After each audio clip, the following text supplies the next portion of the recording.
অবশেষে মাছের দেখা পেলাম। অনেক দিন পরে হঠাৎ করে মাছ মারতে ইচ্ছে হলো, তাই আমার হুইলটা বের করছিলাম। হুইল আর বড়শির ব্যাগ দেখি ময়লায় অবতার হয়ে রয়েছে।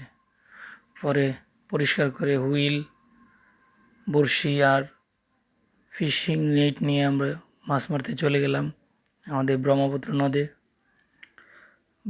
নদের মধ্যে গেলেই মনটা জুড়িয়ে যায়, এত সুন্দর জায়গা।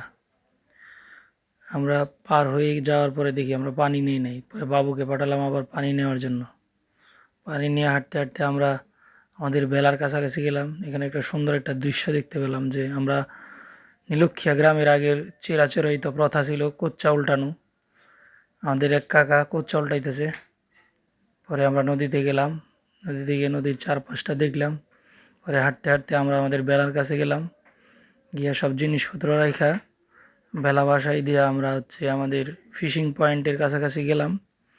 গিয়ে বড়শি নদীতে পাতলাম।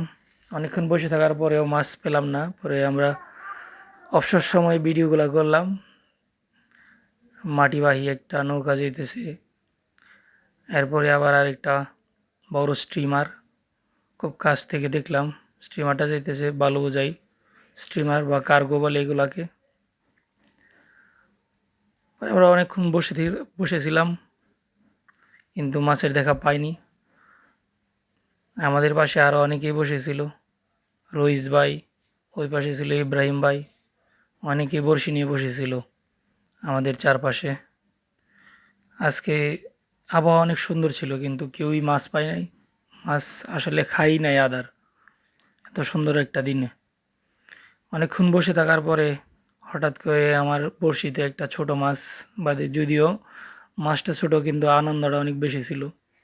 অনেক দিন পরে বড়শি দিয়ে মাছ মারতে গিয়ে মাছ পেলাম, তা আসলে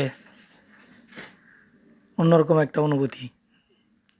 বড়শি দিয়ে যারা মাছ মারে তারাই বলতে পারবে বড়শিতে মাছ লাগলে কতটা একটা আনন্দ লাগে। একটা গইন্না মাছ পাইলাম, ছোট কিন্তু সুন্দর। আর নদীতে মাছ মারার অনুভূতি অন্যরকম।